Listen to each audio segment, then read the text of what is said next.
మన ఛానల్లో వచ్చే ప్రతి ఇన్ఫర్మేటివ్ వీడియో నేను అప్లోడ్ చేయగానే ఎటువంటి గ్రూపులో లింక్ పోస్ట్ చేయకుండా మీకు అలర్ట్ రావాలంటే, నోటిఫికేషన్ రావాలంటే ఇక్కడ మనకి రెడ్ కలర్లో ఉన్న సబ్స్క్రైబ్ బటన్ మీద క్లిక్ చేసి సబ్స్క్రైబ్ చేసుకుని వెంటనే బెల్ ఐకాన్ మీద క్లిక్ చేసి ఆల్ నోటిఫికేషన్ సెలెక్ట్ చేసుకోండి. Thank you all.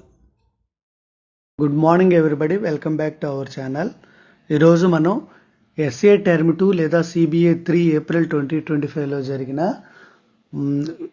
పరీక్షల విద్యార్థుల మార్కులు లీప్ యాప్లో ఏ విధంగా ఎంటర్ చేయాలో చూద్దాం. మనకి ఈ రెండు options SA2 CBA 3 marks entry option leap యాప్లో ఎనేబుల్ చేయడం జరిగింది, అదేవిధంగా CSE వెబ్సైట్లో ఎనేబుల్ చేయడం జరిగింది.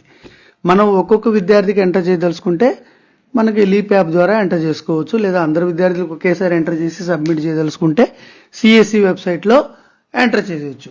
దాని కొరకు మనకు లీప్ యాప్లో లాగిన్ అయిన తర్వాత స్టూడెంట్ బకెట్ మీద క్లిక్ చేయాలి. క్లిక్ చేసిన తర్వాత యాక్షన్ ఉంటుంది, యాక్షన్ మీద క్లిక్ చేయాలి. యాక్షన్లో రెండో ఆప్షన్ అయిన స్టూడెంట్ అసెస్మెంట్ మీద క్లిక్ చేయాలి. క్లిక్ చేసిన తర్వాత దాంట్లో నాలుగో ఆప్షన్ ప్రస్తుతం స్టూడెంట్ మార్క్స్ ఎంట్రీ ఉంది, దాని మీద క్లిక్ చేయాలి. క్లాస్ టీచర్గా అన్ని సబ్జెక్టులు ఎంటర్ చేయదలుచుకుంటే యాక్సెస్ యాజ్ క్లాస్ టీచర్ అని మనం సెలెక్ట్ చేసుకోవాలి, లేదా మన సబ్జెక్ట్ వరకు ఎంటర్ చేయదలుచుకుంటే యాక్సెస్ యాజ్ సబ్జెక్ట్ టీచర్ అని సెలెక్ట్ చేసుకోవాలి. సెలెక్ట్ చేసుకున్న తర్వాత అకాడమిక్ ఇయర్ ఉంటుంది. మన ఎగ్జామ్ టైప్లో SA2 ఉంది కదా, ఆ SA2ని మనం సెలెక్ట్ చేసుకోవాల్సి ఉంటుంది. వెంటనే ఆ తర్వాత క్లాస్ సెలెక్ట్ చేసుకోమని అడుగుతుంది. క్లాస్ మనం సెలెక్ట్ చేసుకోవాలి. సెలెక్ట్ చేసుకున్న తర్వాత సెక్షన్ మనకి ఒకటి కంటే ఎక్కువ ఉంటే సెక్షన్ కూడా సెలెక్ట్ చేసుకోవాలి, లేదంటే ఒకటే సెక్షన్ ఉంటే ఆటోమేటిక్గా అదే చూపిస్తుంది. తర్వాత సెలెక్ట్ స్టూడెంట్ మీద క్లిక్ చేయాలి. క్లిక్ చేసిన తర్వాత ఇప్పుడు ఆ క్లాస్లో ఉన్న విద్యార్థులందరూ మనకి డిస్ప్లే అవటం జరుగుతుంది. అప్పుడు మనం ఏం చేయాలి, ఒక విద్యార్థి మీద క్లిక్ చేయాలి. క్లిక్ చేసిన తర్వాత మన సబ్జెక్ట్ అనేది ఓపెన్ అవుతుంది. ఆ సబ్జెక్ట్ మీద క్లిక్ చేయాలి. సబ్జెక్ట్ రాయకపోతే నాట్ అటెండెడ్ అని ఉంటుంది, అదే ఉంచేసి సేవ్ మీద క్లిక్ చేయాలి.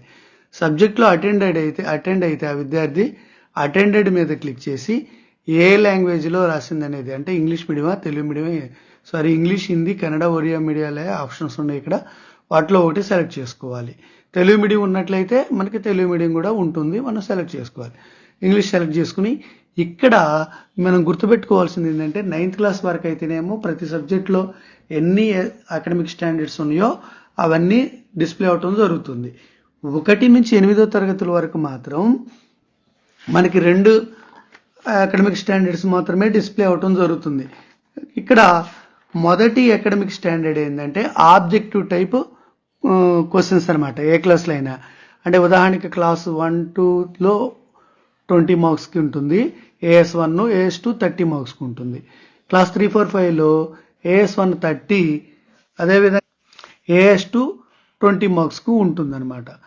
ఇక క్లాస్ 6 to 8 వరకు AS1 40 మార్క్స్కి, AS2 40 మార్క్స్కి ఉంటుంది. అంటే ఆబ్జెక్టివ్ టైప్ OMRలో మనం బబుల్ చేస్తాం కదా, ఆ ఆబ్జెక్టివ్ టైప్ క్వశ్చన్స్ వరకు AS1, మిగతా క్వశ్చన్స్ మాత్రం రిటర్న్గా రాసినవి మాత్రం AS2 కింద మనం కన్సిడర్ చేసి ఇక్కడ సబ్మిట్ చేయవలసి ఉంటుంది. సేవ్ మీద కొట్టి సబ్మిట్ మీద క్లిక్ చేయగానే సబ్మిటెడ్ సక్సెస్ఫుల్లీ అని వస్తుంది. ఇప్పుడు మనకు ఆ విద్యార్థిని ఒకసారి చూసినట్లయితే ఎంటర్ చేసి ఉంది ఆల్రెడీ. ఈ విధంగా అందరి విద్యార్థుల యొక్క మార్క్స్ అనేవి మనం లీప్ యాప్లో సబ్మిట్ చేయవచ్చు.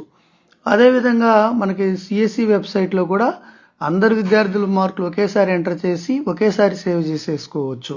CSE వెబ్సైట్లో అయితే గతంలో మనం ఏదైతే చేసామో అదే ప్రాసెస్ అనమాట. కాకపోతే 1 to 8 వరకు 2 అకాడమిక్ స్టాండర్డ్సే ఉంటాయి, AS1, AS2.